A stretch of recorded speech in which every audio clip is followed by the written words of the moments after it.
महाराज जी के आज के विशेषांक में रक्षा सूत्र परिवार के सभी सदस्यों का हार्दिक स्वागत है। बाबा जी के भक्तों को राम राम।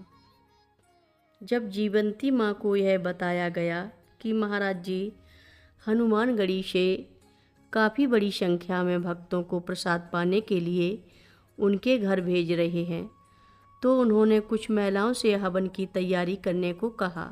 अखंड भंडारा चलता रहा और सबने भरपूर प्रसाद पाया। कुछ समय नैनीताल में रहने के बाद जीवंती माँ ने अपने अध्यापिका के पद से त्यागपत्र दे दिया और हमेशा के लिए श्री माँ के साथ कैची आश्रम में आ गईं। इसके बाद वह अगले 4 दशक से भी अधिक समय तक श्री माँ के साथ ही रहीं। कैची आश्रम में रहते हुए जीवंती माँ ही यह सुनिश्चित करती थीं कि अगले दिन कितनी मात्रा में प्रसाद बनेगा। कैची में सुबह की प्रार्थना के बाद नाश्ते में, जिसे आश्रम की भाषा में बाल भोग कहा जाता है, पूड़ी, आलू और चने दिए जाते हैं। यही पूड़ी, आलू और चने आगंतुकों को प्रसाद में भी मिलते हैं। जीवंती माता जी के बताए हुए अनुमान के अनुसार प्रसाद हमेशा पर्याप्त होता था।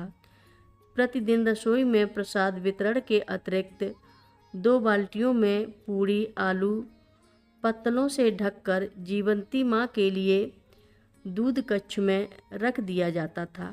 गत्ते के डिब्बों में स्वयं रखती थीं। कभी कभी तो यह कार्यक्रम दिन भर चलता रहता। सबके डिब्बे में पूड़ी, आलू और चना रखा जाता था। असंख्य भक्तों की भीड़ में भी उन्हें यहाँ तक याद रहता था कि किसको डायबिटीज की बीमारी है, तो फिर उसके लिए लड्डू का प्रसाद नहीं दिया जाता। जिनके लिए गरिष्ठ भोजन अनुकूल नहीं था, उनके लिए पूड़ी की जगह रोटी रखी जाती थी।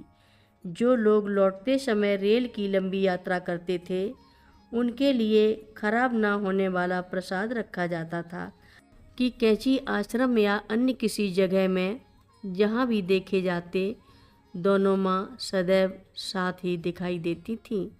दोनों हमेशा खादी की सफ़ेद धोती धारण करती थीं। जाड़ों में भूरे रंग के मोटे स्वेटर और शाल पहना करती थीं। वास्तव में दोनों माताओं का एक दिव्य सम्मिश्रण था। माँ संसार से कहीं ऊपर महाराज जी के ध्यान में लीन और उनके साथ जीवंती माँ उनकी सखा और सहयज्ञ बनकर सदा उनके साथ रहती। आश्रम में जो भी निर्णय लेने होते, माँ जीवंती माँ से परामर्श करके ही लेती।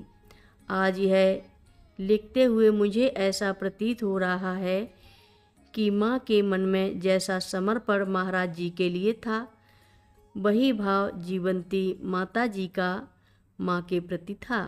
वर्ष 1980 के जुलाई के महीने की 21 तारीख थी। मौसम सुहावना था। ना धूप थी, ना छाँव थी। नीले आसमान में थोड़े बादल दिखाई दे रहे थे। हल्की हल्की हवा चल रही थी। बीच बीच में कुछ बूंदें भी बरस जाती। मैं अपनी पुरानी बिलीज जीप चला रही थी। मेरे साथ थी माँ और उनकी 2 सहेलियाँ जो नैनीताल में रहती थीं, और 7 से 11 साल के बीच की उम्र के मेरे 4 भतीजे। हम सब कैंची जा रहे थे। वातावरण बहुत ही खुशनुमा था। कथा लंबी है।